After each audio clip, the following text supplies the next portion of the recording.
Kali kayak gitu cakapnya. Aku pun bisa jadi suster kayak gitu. Tembakkan aja udah. Maaf ya bu. Teledor aku. Maaf ya bu. Baru-baru ini viral di media sosial seorang ibu mengamuk ke dokter dan suster di sebuah rumah sakit ibu dan anak ternama di kota Medan. Diduga hal itu terjadi karena salah memberikan dosis obat. Video viral itu awalnya viral di TikTok, kemudian diunggah ulang oleh akun Instagram @memomedsos pada Rabu 6 Juli 2022. Rekaman video memperlihatkan dokter dan beberapa suster berada di kamar rawat ibu dan anak itu. Si ibu mengamuk kepada dokter dan beberapa suster yang salah memberikan dosis obat kepada anaknya. Obat parasetamol yang diberikan kepada anak dari ibu ini seharusnya dosis dari dokter 300 ml. Namun, suster yang menangani malah memberikan dosis parasetamol 1000 ml. Selisih dosis obat parasetamol yang cukup besar sontak membuat ibu tersebut tidak terima.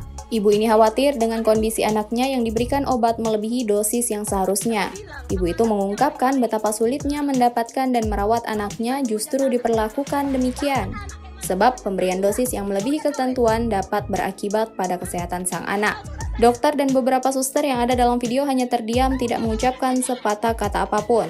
Peristiwa tersebut sendiri terjadi pada tanggal 29 Juni 2022 lalu. Kali kayak gitu cakapnya. Aku pun bisa jadi suster kayak gitu. Tembakkan aja udah. Maaf ya bu.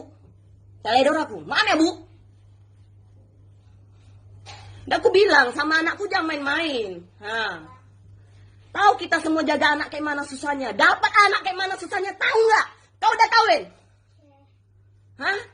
Tahu kau rasanya? Tahu nggak kamu rasanya? Hah? Berupa apa?